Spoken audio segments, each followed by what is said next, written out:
Good morning everyone, welcome to Mamuni's lifestyle. আজ বুধবার, সকাল এখন প্রায় 11টা বাজে।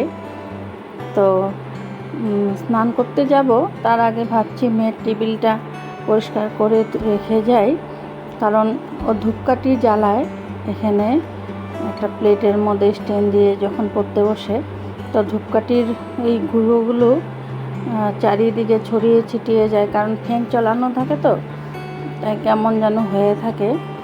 তাই ভাবলাম পরিষ্কার করে দিয়ে তারপরে যাব স্নান করতে, কারণ রোজ এই জায়গাটা পরিষ্কার না করলে কেমন যেন হয়ে থাকে।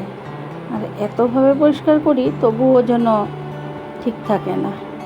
তো কথা বলতে বলতে স্নান সেরে চলে আসছি, কারণ আজ এনেছে ছোট মাছ, যেটাকে বলে চুনো মাছ। তো মাছ কাটতে কাটতে অনেকটাই দেরি হয়ে গেছে, তাই এখন অল্প তাড়াহুড়ো করে ফ্রেশ হয়ে রান্নাঘরে চলে যাব। আজ বুধবার, তাই শ্যাম্পু করে নিয়েছি। কাল আবার বৃহস্পতিবারে আমি শ্যাম্পু করি না। আর নিজের পিছন দিকটা দেখে নিজেরই যেন হাসি পাচ্ছে। আগে আমার মাথায় এত চুল ছিল, প্রায় কোমর সমান সমান ছিল, হেয়ার ফল হতে হতে এই অবস্থা। তাই সারাদিন এই কাঁকড়া মারাই থাকে, মাথার থেকে এই কাঁকড়াটা আর খুলি না, এভাবেই থাকে। এটা নিজেকেই যেন ভালো লাগে না, নিজের ব্যাক সাইডটা দেখতে। প্রচণ্ড হেয়ার ফল হচ্ছে। তো কথা বলতে বলতে রান্নাঘরে চলে আসছি। মাছ ভেজে নেব এখন। চুনো মাছ তো খেতে দারুণ টেস্ট লাগে। কদিন থেকে আমার অল্প জ্বর ভাব হয়ে আছে, ভাত খেতে পারছি না। তো বলেছিলাম ছোটো মাছ এনে দিতে। তো খেতে তো ভালোই লাগে, কিন্তু রেডি করতেই তো টাইম লাগে। পেছন থেকে বেড়ালটা ছিল, ওকে দেখাতে গিয়ে ও চলে গেল, তাই দেখানো হলো না। মাছ ভাজা কমপ্লিট হয়ে গেছে। তো পেঁয়াজ দিয়ে টমেটো দিয়ে ঝাল চচ্চড়ি করবো একটু। মুখটা তো অল্প জ্বর ভাব, তো কিছুই খেতে ভালো লাগে না। মনে হয় এটা দিয়ে ভাত খেতে পারবো। 2 দিন যাবত তো ভাত খাচ্ছি না। তো আজ তাই ভাবলাম ছোটো মাছের চচ্চড়িটা একটু ঝাল করে নেব, করে দেখি যদি খাওয়া যায়। এমনিতে তো ভালোই লাগে, আবার বেলাটাও অনেক হয়ে গেছে, তাই ঘড়ির দিকে তাকিয়ে দেখছি। এইগুলো রান্না করতে না মোটামুটি ভালোই টাইম লাগে। সব কিছু গুছিয়ে নিয়েছি, যদিও টমেটো আর পেঁয়াজটা ভালো করে ভাজা না হলে যেন টেস্টটা আসে না। তাই চেষ্টা করি অল্প বেশি টাইম নিয়ে, সময় হাতে নিয়ে কষিয়ে রান্না করতে।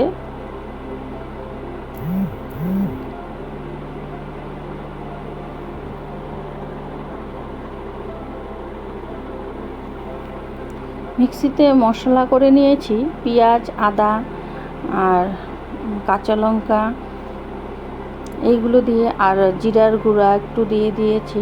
আজ আর বাটনাতে বাটিনি, কারণ শরীরে কদিন থেকে শক্তিও পাচ্ছি না যে বাটনা দিয়ে বেটে রান্না করব।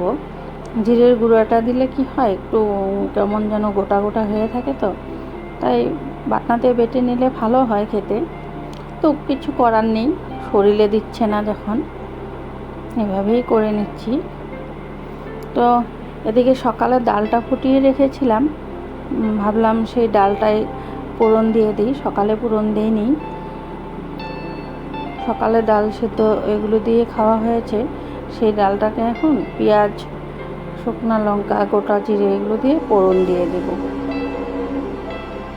2 দিকে 2 কড়াইয়ে চাপিয়ে দিয়েছি, না হলে আর হচ্ছে না। আজ লেট হয়ে গেছে, তো তাই যত তাড়াহুড়ো করে করা যায় কাজ আর কি।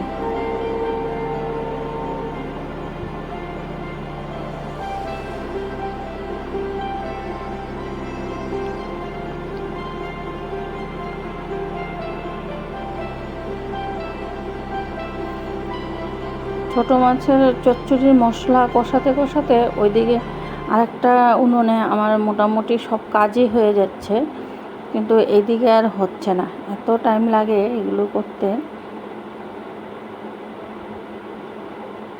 তো ডাল ফোড়ন দিয়ে নিয়েছি, এবার ভাতটা বসিয়ে দিয়েছি। আমরা তো প্রেসারের ভাত খাই, 3 টাইম ভাত খাওয়া হয়, 3 টাইমে আমাদের এই প্রেসারেই ভাত খাওয়া হয়।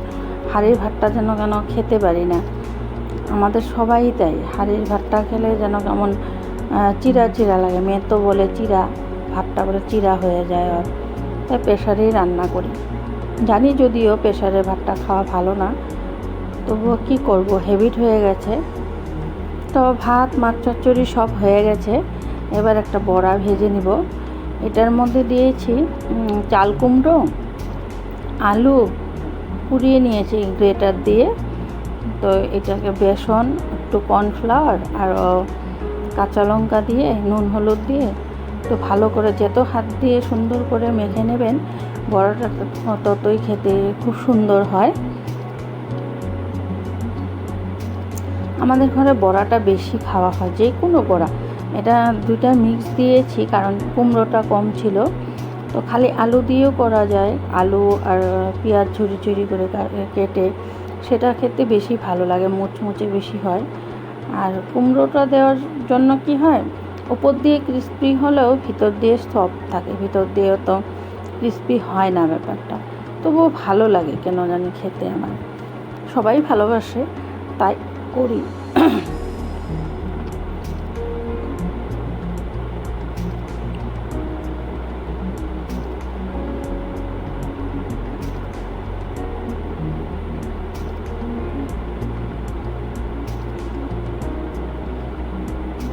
এই বড়াগুলো না গ্যাসটা একদম কমে দিয়ে লো করে ফ্লেমটা, তারপরে বেশি টাইম নিয়ে ভাজলে ভিতরটা খুব সুন্দর হয়ে যায়, না হলে একটু প্রবলেমই হয়। তো আজ ভিডিওটা এই পর্যন্তই, ভালো লাগলে কমেন্ট করবেন। Bye bye.